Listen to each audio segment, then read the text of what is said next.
Hey guys, coming at you today from Camp Fortune. We're testing out the brand new 2020 Norco Optic, and we're gonna put it through its paces, take it down some downhill courses, see if it lives up to all the hype.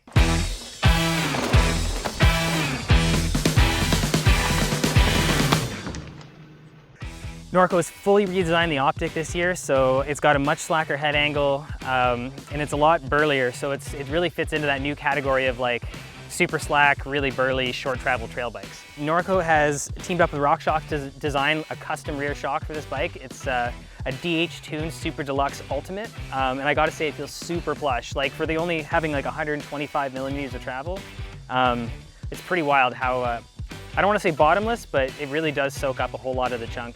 Up front we have 140 millimeters of travel that's handled by a RockShox Pike Select Plus. So all of the 2020 Norco Optic models come with a carbon front triangle and an alloy rear triangle. All the frames have 125 millimeters of travel, and they only come in a 29er version.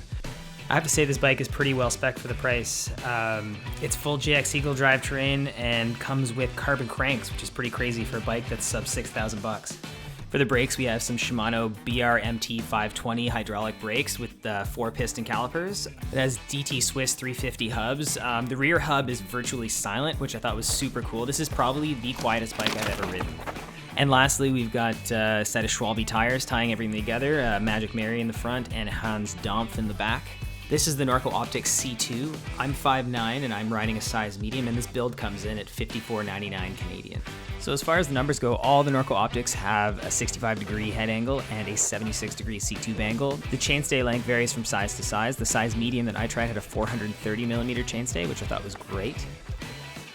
I'd say this bike is the perfect bike for the Gatineau Park. Anyone who does, long single track days, but wants just like a little bit more bike so they can plow through some of the crazy technical sections, this is definitely the bike for them.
So this new Norco Optic fits into the same category as the new Kona Process 134, which I also shot a review on. So if you're kind of torn between these two bikes, I'll leave a link to my Kona Process review as well down below, and you can check that out.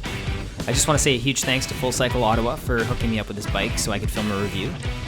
If you want to know more about the bike, I'll leave a link to the Norco website in the description below. And if you have any questions about the bike or want to chat about it, feel free to hit me up or head on down to Full Cycle Ottawa, and they'd be happy to answer any questions you may have about the bike as well.